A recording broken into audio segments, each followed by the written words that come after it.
କ୍ଷୀରେଇ ଟାଙ୍ଗିରିରେ ଜମୁଛି ବାଣିଜ୍ୟ ମେଳା।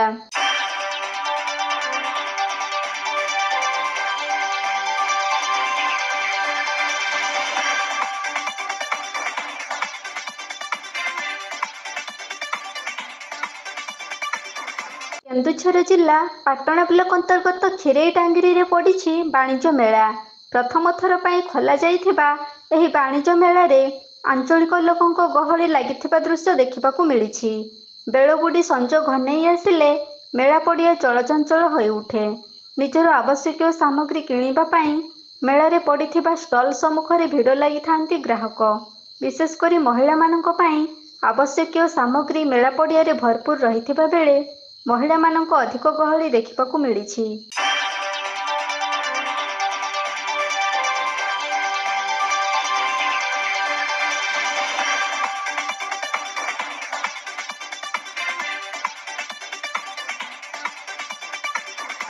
ମେଳା ବୁଲିବାରେ ସବୁଠାରୁ ଭରପୁର ମଜା ନେଉଛନ୍ତି ଛୋଟ ଛୋଟ ପିଲା। ଛୋଟ ପିଲାମାନଙ୍କ ଖେଳକୁଦ କରିବା ପାଇଁ ମେଳା ପଡ଼ିଆରେ ବ୍ୟବସ୍ଥା ରହିଥିବା ବେଳେ ପିଲାମାନେ ଖୁବ୍ ଉତ୍ସାହ ସହିତ ମଜା ନେବାର ଦୃଶ୍ୟ ଦେଖିବାକୁ ମିଳିଛି। ଭିନ୍ନ ଭିନ୍ନ ଷ୍ଟଲ୍ ପଡ଼ି ଗ୍ରାହକମାନଙ୍କୁ ବାନ୍ଧି ରଖିପାରୁଥିବା ଏହି ବାଣିଜ୍ୟ ମେଳା ଏବେ ଏ ଅଞ୍ଚଳରେ ଏକ ଚହଳ ସୃଷ୍ଟି କରିପାରିଛି। ପ୍ରତିଦିନ ସନ୍ଧ୍ୟା ହେଲା ମାନେ ଗାଁ ଗହଳିରୁ ଲୋକମାନେ ଆସି ମେଳାରେ ଗହଳି ଲଗାଇବା ସହିତ ମନପସନ୍ଦର ଜିନିଷ ଖୁବ୍ ସୁବିଧା ଓ ସୁଲଭ ମୂଲ୍ୟରେ ପାଇପାରିଥାନ୍ତି।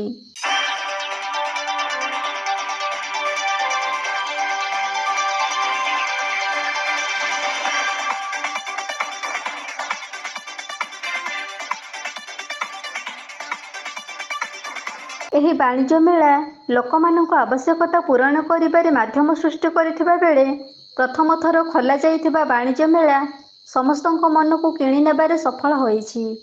ସାଧାରଣ ଲୋକ ମଧ୍ୟ ଏହି ବାଣିଜ୍ୟ ମେଳାକୁ ହାତ ପାହାନ୍ତାରେ ପାଇଥିବା ଯୋଗୁଁ ଖୁବ୍ ଖୁସି ଅନୁଭବ କରୁଥିବା ପ୍ରକାଶ କରିଛନ୍ତି। ମୁଁ Deepak Das, advocate, district bar association Keonjhar. Kshirei Tangiri ଭଳି ଗୋଟେ ଛୋଟ ବଜାରରେ ଫାଷ୍ଟ ଟାଇମ୍ ପାଇଁ ବାଣିଜ୍ୟ ମେଳା କରିବା ପାଇଁ କାହିଁକି ନିଷ୍ପତ୍ତି ନେଲେ? କ୍ଷୀରେଇ ଟାଙ୍ଗିରି ଏକ ଆଦିବାସୀ ଅଧ୍ୟୁଷିତ ଅଞ୍ଚଳ। ଏହି କ୍ଷୀରେଇ ଟାଙ୍ଗିରି ଗ୍ରାମର ଶିବ ଜାଗର କମିଟି ଏବଂ ବଣିକ ସଂଘର ପ୍ରଚେଷ୍ଟାରେ ଏ ବର୍ଷ ପ୍ରଥମ ଥର ପାଇଁ ଏକ ବାଣିଜ୍ୟ ମେଳା ଏଠି ଅନୁଷ୍ଠିତ ହେଉଛି। ମୁଁ ଆଶା ରଖୁଛି ଶାନ୍ତି ଶୃଙ୍ଖଳାର ସହିତ ଏ ମେଳା ସମାପନ କରାଯିବ। ଶ୍ରୀଯୁକ୍ତ ଅଶୋକ କୁମାର ମହାନ୍ତ, এই ଶିବ ଜାଗର କମିଟିର ସେକ୍ରେଟାରୀ। ଆପଣଙ୍କର ଆଜି ଯେଉଁ ବାଣିଜ୍ୟ ମେଳା ଆପଣ ବୁଲାବୁଲି କଲେ ତ ଆପଣଙ୍କୁ ଆକ୍ଚୁଆଲି କେମିତି ଫିଲ୍ ହେଉଛି କୁହନ୍ତୁ? ଯାଉ ବୁଲି ଖୁସି ଲାଗିଲା ମୋତେ। ସମସ୍ତ ଷ୍ଟଲ୍ ବୁଲିକି ଦେଖିଲି ସମସ୍ତେ ସବୁ ଦୋକାନରେ କିଛି ନା କିଛି କିଣାକିଣି କରୁଛନ୍ତି। ଯାହା ହଉ ବହୁତ ଖୁସି ଲାଗୁଛି କାହିଁକିନା ଏ ବର୍ଷ ପ୍ରଥମ ଆମେ ଏ ବାଣିଜ୍ୟ ମେଳା ଆରମ୍ଭ କରିଛୁ। ଏହାକୁ ଆମେ ଆଖି ଆଗରେ ରଖିଛୁ, ଆଗକୁ କେମିତି ଭଲ ହେବ। ଅନ୍ତର୍ଯାମୀ ମହାରଣା, ମୁଁ ଶିବ ଜାଗର କମିଟିର ଜଣେ ମେମ୍ବର। ଫାଷ୍ଟ ଟାଇମ୍ ପାଇଁ ଆପଣ କ୍ଷୀରେଇ ଟାଙ୍ଗିରି ଭଳି ଗୋଟେ ମାର୍କେଟକୁ ଖାସ୍ କିନା ବାଣିଜ୍ୟ ମେଳା ଯେଉଁ ବୁଲିବା ପାଇଁ ଆସିଛନ୍ତି ଆପଣଙ୍କୁ ଆକ୍ଚୁଆଲି କେମିତି ଲାଗୁଛି ବାଣିଜ୍ୟ ମେଳା? ପ୍ରଥମ ତ ଆମ ସଂସ୍କୃତି ଆମ ପରମ୍ପରାକୁ ନେଇ ଆଜି ଅନୁଷ୍ଠିତ ହୋଇଯାଇଛି ବାଣିଜ୍ୟ ମେଳା। ଆଉ ଏଇଟା 9 ଦିନ ଧରିକି ଚାଲିବ, ଶୁଣିକି ଖୁସି ଲାଗୁଛି। ଛୋଟ ଛୁଆଙ୍କ ପାଇଁ ଦୋଳି ଆଉ ଭିନ୍ନତାରେ ଏକତା ଭଳିଆ ଗୋଟେ ବାଣିଜ୍ୟ ମେଳା ଏଠି ଅନୁଷ୍ଠିତ ହୋଇଯାଇଛି। ପ୍ରତ୍ୟେକ ଦୋକାନରେ ଭିନ୍ନତା ରହିଛି, ତେଣୁ ଅନୁରୋଧ କରିବୁ ସମସ୍ତ ଗାଁ ଗହଳିରୁ ଛୁଟି ଆସନ୍ତୁ। ଏଇ 9 ଦିନ ଯେଉଁ ବାଣିଜ୍ୟ ମେଳା ଆରମ୍ଭ ହୋଇଯାଇଛି ତାକୁ କେମିତି ସଫଳ ହେବ ସେଥିପାଇଁ ସମସ୍ତ ଲୋକ ଆଖପାଖ ଅଞ୍ଚଳର ସମସ୍ତ ଜନତା ଯଦି ଆସିକି ସହଯୋଗ କରିବେ ତେବେ ଆଗାମୀ ଦିନରେ ଆହୁରି ଭଲ ହୋଇପାରିବ। କିନ୍ତୁ ପ୍ରଥମ ପ୍ରଚେଷ୍ଟା ବି ଅତି ସୁନ୍ଦର, ଅତି ବଢ଼ିଆ ହେଇଛି।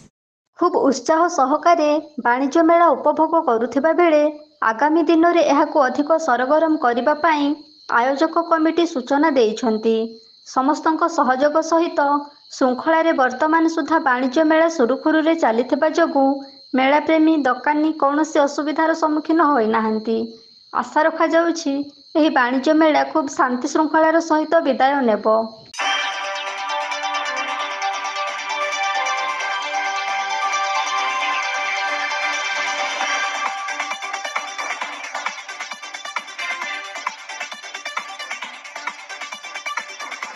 ପାଟଣାରୁ ଦେବାନନ୍ଦ ମହାନ୍ତଙ୍କ ରିପୋର୍ଟ, এবি ନ୍ୟୁଜ୍।